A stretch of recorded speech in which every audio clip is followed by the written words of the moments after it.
구역공과 잠시 하겠습니다. 오늘 18과지요? 18과 맞습니까? 네. 말씀과 다윗의 노래라고 하는 구역공과입니다. 우리 이 공과를 내용을 잘 읽어보시면은 우리 구역 공부를 인도하시는데 힘이 될 것입니다. 오늘 공과의 핵심만 잠시 살펴보도록 하겠습니다. 신앙의 위인들은 예외 없이 늘 하나님의 말씀을 곁에 두고 살았던 사람들입니다. 하나님의 말씀 앞에 자신의 생각과 행동을 결정을 하고 하나님의 말씀 속에서 문제의 해결을 찾았습니다. 여러분, 이게 쉬운 말 같아도 정말 쉽지 않아요. 하나님의 말씀을 곁에 두고 하나님의 말씀을 내 생각의 기준으로, 내 행동의 기준으로 삼았다. 이거는 정말 대단한 일입니다. 우리가 살아가면서 이게 안 되거든요, 현실적으로. 정말 하나님 앞에 은혜를 입은 사람이 돼야 이게 가능한 것입니다. 자, 이 대표적인 인물 가운데 한 사람이 바로 다윗이라고 하는 사람입니다. 다윗은 그의 노래, 그의 찬송, 그것을 통해서 하나님의 말씀과 자기는 어떤 관계에서 있었는가, 그게 이제 이번 주의 구역의 공과의 핵심입니다. 먼저 하나님의 말씀을 생각하기 전에 다윗은 하늘을 쳐다봅니다. 하늘의 별들을 쳐다봅니다. 하늘이 하나님의 영광을 선포하고 궁창이 그 손으로 하신 일을 나타내는도다. 다윗이 하늘을 쳐다볼 때 하나님이 하신 일이 이렇다 이거지요. 언어도 없고 들리는 소리도 없는데도 불구하고 실서정연하게 운행이 되어가는 그 모습을 봅니다. 또박 해가 지면 달이 떠오르고 밤이 지나면 해가 떠오르는 거.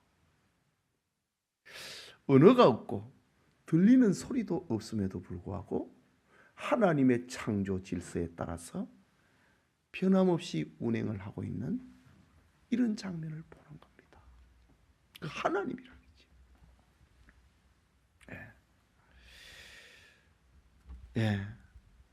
하늘을 보면서 들리지 않는 하나님의 음성을 노래를 하고 있는 시인은 이제 볼 수 있고 들을 수 있는 하나님의 세계를 생각을 합니다. 볼 수 있고 들을 수 있는 하나님의 소리는 성경이라 이거죠. 하나님의 말씀이라 이거죠. 나는 그 말씀이 하늘에 하나님의 영광을 선포하고 궁창이 하나님의 손으로 하신 일을 나타내고 언어가 없고 들리는 소리가 없어도 하나님의 하신 일을 나타내는 그 모습을 보면서 나에게는 지금 볼 수 있고 들을 수 있는 하나님의 소리가 있다 이거지. 그게 율법이라고 하는 겁니다. 이 율법이 다윗은 얘기합니다. 우둔한 자를 지혜롭게 하고 이 하나님의 말씀이 마음을 기쁘게 만들고 눈을 밝게 하고 이 말씀이 사람을 영원에 이르게 만들고 이 말씀이 우리를 의롭게 만든다고 하는 거지. 이런 힘을 가지고 있는, 이런 능력을 가지고 있는 이 하나님의 말씀을 다윗은 나는 꿀처럼, 송이꿀처럼 나는 더 사모한다. 꿀처럼 사모한다. 다윗, 그렇다고 하면 다윗은 하나님의 말씀하고 떼놓을 수 없는 이런 관계에 있었다고 하는 것을 보게 됩니다. 여러분, 하나님의 말씀하고 다윗이 떨어질 수 없다는 거지요. 이런 관계 속에서 살아가고 있는 다윗을 하나님이 서고 있는 거예요. 이게 뭡니까? 내가 이새의 아들 다윗을 만나니 내 마음이 합한 사람이라. 내가 그를 통하여 내 뜻을 다 이루게 하겠다. 하나님이 이런 다윗을 자신의 뜻을 이루는 일꾼으로 사용하고 계셨다. 금보다도, 정금보다도 나는 더 사모한다, 이 말입니다. 금보다도. 금이냐 성경이냐 할 때 요즘 성경책을 붙드는 사람 누가 있어요? 식당을 하면서 주일날 단체 손님 받으면 갚부리는데 예, 돈을 따라가거든요. 사람들 돈을 따라갑니다. 그런데 다윗은 나는 금보다도 나는 하나님의 말씀이 더 좋다. 이거는 노래를 하려고 한 게 아닙니다. 이 다윗의 삶이었습니다. 나는 금보다도 하나님 말씀 더 좋다 이거죠. 그러면은 다윗이 두 번째 단락에서 다윗이 나는 이 하나님의 말씀을 통해서 이 말씀을 지킴으로 나는 받는 상이 있다고 합니다. 그 상이 뭔가? 금보다 더 많은 돈을 주셨는가? 하나님이? 다윗이 지금 얘기하고 있는 것은 그게 아닙니다. 다윗은 이 하나님의 말씀을 통해서 자기는 경계를 받는다 이거죠. 이 하나님의 말씀을 지킴을 통하여서 내 생활 속에 적용을 한다 이거죠. 이것을 다윗은 나는 하나님으로부터 받는 상이라고 합니다. 내가 살아가고 있는 삶의 원리, 성경을 통해서 나는 그것을 얻는다고 하는 거예요. 나는 그것이 하나님으로부터 받는 상이라고 합니다. 참 다윗은 우리가 본받아야 될 믿음의 사람입니다. 또 그 상이 뭔가? 이 하나님의 말씀을 통해서 내가 허물에서 벗어난다. 죄에서 벗어난다. 여러분 세상에 얼마나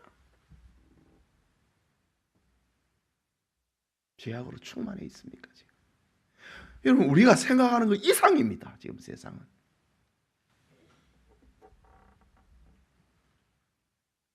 그런데 다윗은 하나님의 말씀을 통해서 그 허물에서 내가 벗어난다. 죄가에서 벗어난다. 이것을 다윗은 나는 이 성경을 통해서 받은 상이라고 합니다. 예, 물질을 따라가고 명예를 따라가는 게 아니고 나는 이 성경을 통해서 숨은 허물에서 벗어나고 큰 죄가에서 벗어나고 성경을 통해서 나는 경계를 얻고 성경을 통해서 나는 내 인생을 보호를 받는다고 하는 것. 이것이 다윗은 내가 성경을 통해서 얻는 상급이었다고 합니다. 그리고 이제 마지막 단락에서 다윗의 기원이 있습니다. 기도가 있습니다. 미래적 기원입니다. 과거와 현재의 지적으로 하나님의 말씀이 정금보다도 더 사모하다. 또 삶을 통해서 경계를 얻고 죄악에서 벗어난다.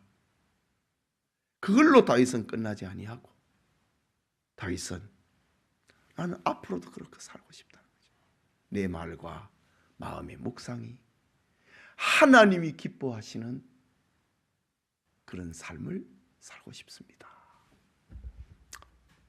참 대단한 신앙인입니다. 정말 믿음이 있는 다윗이었어요. 이 하나님에 대한 어떤 추상적인 개념을 가지고 있으면은 이런 고백 못합니다. 보이지 않는 하나님이지만은 자기 눈앞에 보이는 하나님처럼 다윗은 생각을 합니다. 내 말과 마음의 묵상이 주님 앞에 연락되기를 원한다고 하는 주님이 기뻐하시는 내 마음과 삶이 되기를 원합니다. 이것이 다윗의 기원이었습니다. 자, 오늘 말씀과 다윗입니다. 하나님의 말씀을 가까이 했던 다윗. 이런 다윗을 하나님은 사용을 하셔갖고 하나님의 나라를 세웠다 이거지. 자, 우리 공과를 잘 읽어보시고 또 성경 시편 119편을 읽어보시고 구역 공부를 인도하시도록 하겠습니다. 문답을 봅시다. 시인 다윗은 하나님의 말씀에 대해 어떤 태도를 취하였는가? 나는 이 하나님의 말씀이 정금보다도 더 사모한다. 나는 금보다도 더 좋다 이거지. 참 대단하지 않습니까?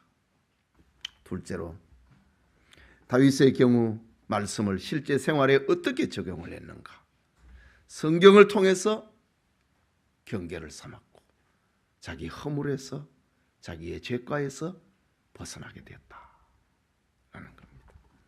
그 다음에 다윗이 미래적 형통의 삶을 구하는 간구의 내용이 무언가? 내 말과 마음의 묵상이 주님 앞에 연락되기를 원합니다. 하나님을 기쁘시게 하는 그런 삶을 살고 싶습니다. 다윗의 기도였습니다. 우리도 흉내라도 좀 내야 안 되겠습니까? 자, 기도합시다.